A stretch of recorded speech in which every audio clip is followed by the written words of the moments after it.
As the G20 Ministerial Meetings run into the Ukraine wall over joint statements, how hard has the road to the G20 summit become for India? Hello and welcome to Worldview at the Hindu with me, Suhasini Haidar. This is episode 98.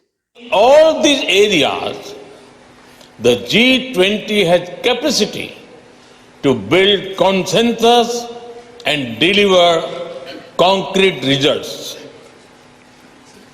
We should not allow issues that we cannot resolve together to come in the way of those we can. As you meet in the land of Gandhi and the Buddha, I pray that you will draw inspiration from India's civilizational ethos to focus not on what divides us, but on what unites us. If we had had a perfect meeting of minds on all issues and captured it fully, then obviously it would have been a collective statement. But there were issues, and I think the issues, I would say very frankly, concerned the Ukraine conflict, on which there were divergences. So that was what Prime Minister Narendra Modi said before, and External Affairs Minister S. Jaishankar said after the G20 foreign ministers meeting this week that ended without a joint statement. Now, foreign ministers at the G20 don't normally seek to negotiate a joint statement at their level. It's done much more at the finance minister's level, and nearly every year except for last year in Bali, we have seen that. Last week, the G20 finance ministers and central bank governors meeting, however, that was held in Bangalore also ended without a joint statement. And that was for only the second time in history, as I said, the last time being last year in Bali. It is now clear that the differences over the continuing war in Ukraine are a serious threat to consensus in the G20 process itself, particularly here in India. The one big positive, that there were no walkouts like there were last year by one leader or the other. All the leaders sat in a room together, and US Secretary of State and Russian Foreign Minister Blinken and Lavrov even met each other and spoke on the sidelines of the meeting in Delhi. What also came out clearly is that for the first time, China is standing with Russia in opposing the joint text at the G20, probably a first for a multilateral format, even though both countries had signed off on the same text in 2022. I'll tell you more about that in a bit. As a result, India, as the chair, actually was forced to just issue a simple summary and outcomes document instead. A 10-page document that included 24 paragraphs, you can read them online, on the situation in the world, concerns over food and energy security, climate change, humanitarian relief after the earthquakes, particularly in Turkey and Syria that we had covered on Worldview, gender equality, and other issues. Now, if you look closer at page 1 of that document, there at the footnote, if you like, you can see that it says clearly that all countries except Russia and China agreed to the paragraphs on Ukraine, which have basically been reproduced from the Bali 2022 document. So now this actually changes things a little bit. You might well ask, if they signed on to the document in November 2022, and remember some months ago at Worldview, we had talked about how difficult it was to find that consensus, then why not in February and in March 2023 at these two meetings in India? So in Delhi, Russian Foreign Minister Sergei Lavrov actually addressed a press conference outlining his reasons. He said, one, that the situation has changed in Ukraine since November 2022, indicating the surge in US and EU military aid to Ukraine.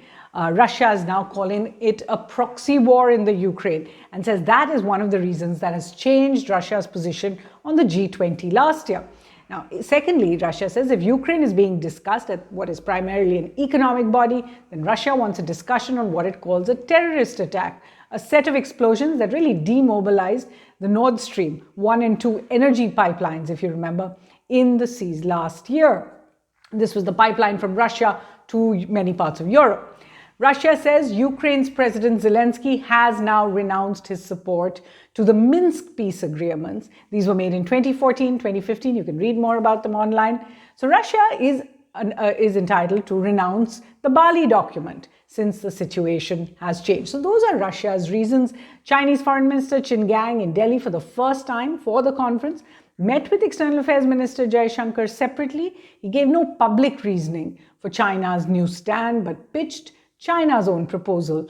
It's a peace proposal for Ukraine, not cutting much ice in the West because they say it doesn't include a ceasefire and a withdrawal by Russia. But even so, that's where it stands. So you might well ask, why does the G20 matter? What is its history? Why should India care so much about this grouping? Now, the official term, the Group of 20, is the premier forum for international economic cooperation. And of course, India is a part of shaping and strengthening global architecture and governance on all major international economic issues. That's one reason why it's important. I remember it held its first meeting of finance ministers and central bank governors in 1999 on the backs of what was then the Asian financial crisis. It needed global responses. However, the G7, that was the G8, then became the G7 after Russia was taken out of it. It seemed like a very small group. It seemed elitist. The 38-member OECD, the premier economic body at the time globally, was seen as too bulky to be effective. In fact, India hosted in 2002 the meeting of this new grouping called the G20. Very important that just within a few years of it starting, India actually hosted the finance ministers and central bank governors meeting in India, and you can see the joint communique that was issued then. Then in 2008, after the US banking and financial crisis, the G20 was elevated to a leadership level meeting by US President George Bush at the time. India actually helped shape the global response to the banking financial crisis because of its role in the G20. The G20 is also mandated to look at issues from something you're hearing much more about, the Global South perspective, with its founders making the point, and these founders were actually Canadian and American, that it marked the shift, quote unquote, from the denizens of Davos to those who work in Dusseldorf and Detroit. Now, these are manufacturing hubs. And they said that it was going to be a perfect mix of old and new, of the first world and the developing world, of traditional, aging global elites, as they are called, and the more populous, bustling, growing, emerging economies. The G20 members include 19 countries and the European Union. So it's not that it was G19, but it is these countries and the European Union. Spain is a permanent invitee, so are international agencies, including the UN, IMF, OECD, and others. Today, G20 members account for 60% of the global population, 75% of the global trade, and more than 80% of world GDP. And it is, of course, more egalitarian. It has no fixed headquarters. So the headquarters just rotate from presidency to presidency. So the headquarters are in New Delhi at present. Now, what do those ministerial meeting outcomes of no joint statement mean that Indian diplomacy has to do now? One, the failure to bring consensus at the two meetings in Delhi and Bengaluru have really made the task of India's diplomats and G20 officials, Sherpas and Su-Sherpas as they're known, much, much harder. It's also more imperative to do this right now. In June, there will be another round of ministerials leading up to the G20 summit chaired by Prime Minister Modi in September, where the government will really need to do some heavy lifting in other capitals. The action will not be so much in India as it will be in other places, including Beijing and Moscow, to ensure that a text is acceptable to all. Naming Russia and China, as the government has done in its text, is really a precedent. Normally, G20 texts will say they only reflected differences by saying some people objected, some countries objected, many countries felt, one country believed, that kind of thing. Given that the Bali document, and this is an important fourth point, given that the Bali document is no longer a baseline for negotiations, India will possibly need to go back to the drawing board and negotiate a whole new document as it seeks a successful G20 in September. And of course, the document has more or less been agreed upon in this one. It's just the Ukraine paras and a few other places. In doing that, the Modi government may have to put some of its own issues on the back burner, the favorite issues, the UN Security Council reform that hasn't had a mention yet, the WTO vaccine waiver proposal, pushing the West on climate justice demands, pushing China on resolving debt issues with smaller countries. Those are kind of some of the issues that India had been hoping to focus on. In fact, while he was in Delhi, I asked US Secretary of State Antony Blinken what he thought of the future of the G20 and what it would mean without a consensus document. And he was optimistic. Listen in. First of all, I don't want to spoil the show. We'll let the leaders do their work and show the results.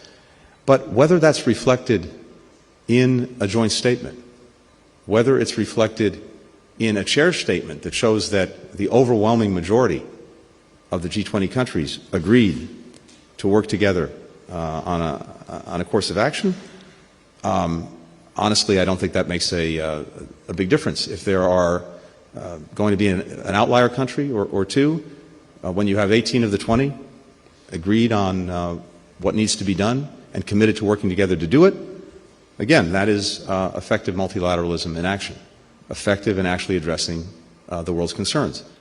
Now, fortunately, there is much international travel in the months ahead where Prime Minister, External Affairs Minister, the Finance Minister, other officials can really pitch in for building this common consensus.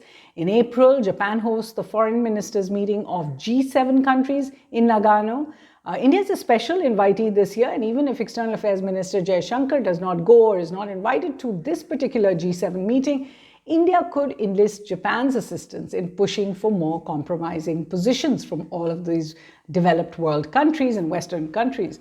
In May, India will host the SCO Foreign Ministers meeting in Goa. We've spoken about this before. Both Russia and China are members of that.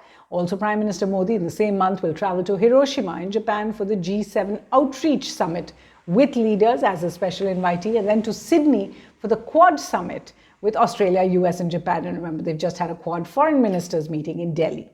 Then in June, Prime Minister Modi will host the SCO Summit in Delhi with Presidents Putin and Xi Jinping invited. And then he will possibly travel to the United States for a state visit with President Biden. So he's going to meet all the principals. In August, Prime Minister Modi will also travel to Brazil for the BRICS Summit. Now remember, all the BRICS members, BRICS, which is Brazil, Russia, India, China, and South Africa, all of them are actually members of the G20. So this August, it becomes a very important meeting of BRICS in South Africa that India will attend and will try to seek that final consensus when all the leaders come to Delhi in September. Eventually, remember, diplomacy takes on a whole new meaning for the host of any multilateral summit. It's different when you're just one of the guests. And as the host of the G20 this year, India will need to make concessions, knock on doors, work the telephones, burn the midnight oil if it wants to seek a successful consensus at the conclusion of its presidency. Naming and blaming those who wreck that consensus is good for the optics, but doesn't really replace the substance of a joint communiqué, which really will take some hard work.